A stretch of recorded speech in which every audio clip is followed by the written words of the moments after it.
The film opens on a large, isolated house, set well apart from the city, and still in the middle of renovation. A woman named Dani is moving through it, working, getting the place in order. Something she doesn't notice: a camera mounted somewhere in the house, triggering automatically, taking photographs on its own. Meanwhile, across town, a man named Ivan moves through the corridors of a psychiatric asylum. He's an orderly there, and the way he handles the patients tells you everything about him. Strict, indifferent, mean. Dani finds one spot in the house with a weak phone signal, and uses it to call her husband, Dr. Ted, a psychiatrist who works at the same asylum. She tells him she plans to stay overnight. She also mentions she's worried about her sister Darcy, who's been dealing with health issues. After hanging up, she tries to reach Darcy. No answer. She leaves a voicemail. The last thing she says before the message ends is, "We are connected."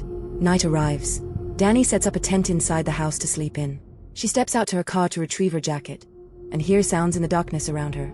She gets back inside and locks the door. Then a man appears on the other side of it. His name is Olin. He has a prosthetic eye. He tells Dani that while she was outside, just now, someone slipped into the house behind her. She is not safe, he says. He wants to come in. Dani doesn't open the door. She tells him her husband will be back soon. Olin tells her Ted works nights. He explains that he's a recently discharged patient of Ted's, that he overheard their conversations through the walls of the asylum. Dani threatens to call the police if he doesn't leave. Olin tells her to do it, but she admits she's lost her phone, and he doesn't have one either. Then she hears something inside the house. She moves toward the door to unlock it. The film cuts forward, several days later. Inside the asylum, a patient named Declan Barrett is sitting in his room sketching. He hears strange sounds outside his door, frightens himself back under the bed, and waits.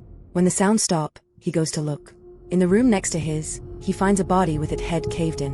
On the floor nearby, a prosthetic eye. The story jumps forward again. 1 year later, Ted visits a small shop filled with haunted trinkets and cursed antiques. Behind the counter is Darcy, Dani's twin sister, who is blind. She shows Ted something she recently acquired, an old bell. She tells him its history. A bellboy at a hotel spent years in a job he despised. While helping a drunk guest one evening, he was shoved down a flight of stairs and died.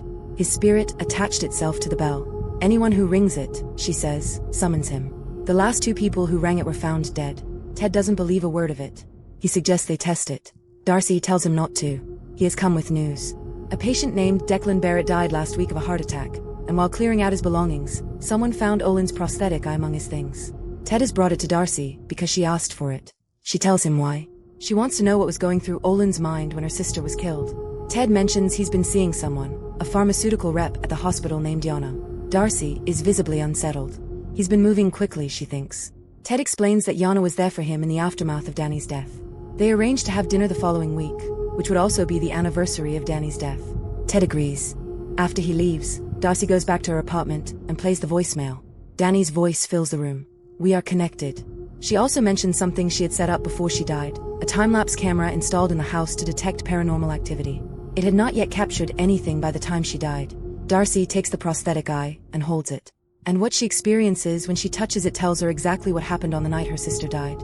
She goes back to her store and retrieves a large wooden trunk.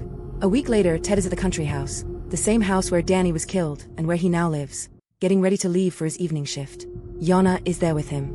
She complains about the night shifts, about being left alone in the house. She shows him something unsettling. Dani's old camera, which she found at the property, still full of old photographs.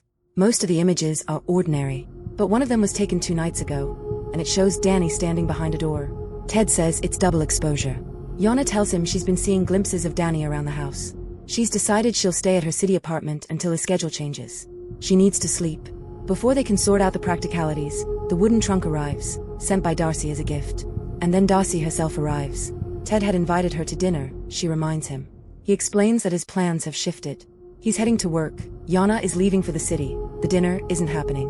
Darcy says that since she's already made the trip, she'll stay, even alone. She opens the trunk she sent. It belonged to their mother, she says, a 5th anniversary gift, which traditionally calls for something made of wood. She adds that the trunk itself was originally given to her parents by a witch. Yana tells Darcy they aren't married. She asks her to take it back. Ted pretends to be pleased, thanks Darcy warmly, and then pulls Yana aside to assure her they'll get rid of it the moment Darcy leaves. He heads to work. At the asylum, Ted opens Declan Barrett's file and finds something he wasn't expecting. Sketches of a wooden mannequin attacking Olin. Back at the house, Yana returns to the living area to find the trunk open and the wooden mannequin inside it now standing upright in the room. She asks Darcy why she took it out. Darcy says she didn't. Yana decides to leave and goes to find her car keys. They're gone. She searches the house and can't find them anywhere. With no way to drive herself out, she stays. Dinner is awkward. The mannequin sits nearby while the two women eat. Darcy asks Yana questions. How long have she and Ted been together? When did it start? What does she know about Darcy's work? Darcy explains that she can read people through the objects they've worn or carried close to the skin. The conversation moves toward Danny's murder, and Yana admits her fear of being left alone in this house, surrounded by what happened here. Darcy says, simply, that her sister would not have let a stranger in. And then she says something else. Olin didn't kill Danny. The scene cuts back to that night. Danny, hearing noises inside the house, still doesn't open the door. Olin tells her he'll go to the city on foot and call the police himself. He tells her to stay near the door and run the moment anything sounds wrong. Then he leaves. Danny takes her flashlight and looks through the photographs on her camera. She finds one she didn't take. A masked man stands inside the house. She opens the tent to look around. He's right there. He kills her with a hammer. Back at dinner, Darcy tells Yana the truth about Olin. He had been imprisoned after killing his own mother. But his mother had blinded him in one eye and was attempting to take the other when he defended himself. Darcy says she would have done the same. If Olin didn't kill her, Yana asks, then who did? At the asylum, Ivan pulls Ted aside. He asks why Ted never mentioned that his wife had a blind twin. Ted asks how he found out. Ivan says he went to an antique store recently and nearly collapsed when he saw a woman who looked exactly like Danny standing behind the counter. Ted's phone rings. It's Yana. She's stuck at the house. She can't find her keys, and Darcy has just told her that the person who killed Danny was Ivan. Ted tells her to lock herself in the bedroom. He promises to come back as soon as he can. After hanging up, Yana turns and finds the mannequin watching her. She startles, drops her phone. It breaks. When she looks again, the mannequin is back in its normal position. She approaches it and examines it. There are small holes drilled into its head. She reaches inside and pulls out a childhood photograph of Danny and Darcy. Then an adult photograph of the two of them together. Then a tooth. Then a vial of blood. Darcy wakes at the table and tells Yana to put them back. Yana does and goes to the bedroom. Darcy sits near the mannequin and begins to chant. Then she falls asleep again. In the bedroom, Yana watches old footage on Danny's camera, ordinary memories of Ted and Danny together. Then she sees something in the footage that shouldn't be there. Then she sees Danny standing in the corner of the bedroom, telling her to run. She goes downstairs to try to wake Darcy. She can't. She hears something from inside the trunk.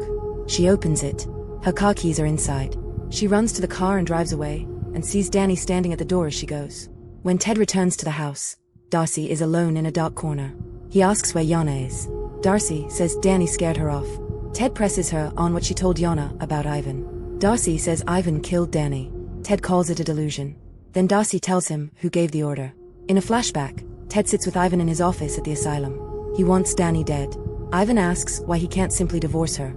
Ted explains that Danny would never accept it. She loves him too completely. And if she finds out about Yana, he will lose the house, where all of his savings are tied up. Ivan suggests waiting until the renovation is finished so the murder can be staged as a robbery. Ted refuses to wait. Meanwhile, unknown to either of them, Olin is in a cell listening through the vent in the wall. He hears everything. He leaves the asylum to try to reach Danny first.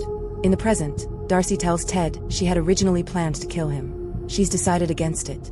She wants him to lose everything instead. The job, the house, the relationship, and she intends to make that happen by exposing him. Ted doesn't panic. He asks if she trusts the detective who handled Danny's case, a man named Peter. She says she does. Ted suggests calling Peter and laying out exactly what she's just said. He places his phone on the table in front of her and says he'll go to Peter's office to have him call her. Then he walks out. He does not go to Peter's office. He goes to his own. He calls the house from there. The phone rings. Darcy gets up to answer it. The trapdoor in front of her has been opened. Ted opened it before he left, knowing she is blind and won't see it. She rushes toward the ringing phone and falls through. Back at the asylum, Ted asks Ivan whether he told Darcy anything. Ivan says he never spoke to her. Ted tells Ivan she somehow found out, and instructs him to go to the house and finish it. Ivan arrives, finds the mannequin standing in the room, and then finds Darcy on the floor below the trapdoor. She's still breathing, but barely. He tells her not to worry. It's almost over. Darcy raises one hand and says, "We are connected." Ivan starts to leave. Then he hears something from below. He turns back. The mannequin is moving. Ivan runs. He makes it to the first floor and jumps, injuring his leg on the landing. The mannequin reaches him and takes hold of his head. At that moment, Darcy sees her sister standing at the trapdoor, watching her. Danny is smiling. Darcy dies.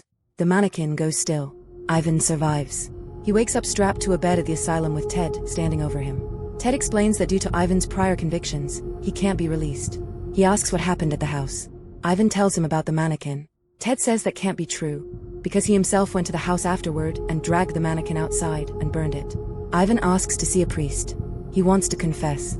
He promises not to implicate Ted. Ted points out that any confession at all will raise questions about both of them, because Ivan was once a patient at this asylum. Ted treated him, Ivan recovered, and Ted then employed him.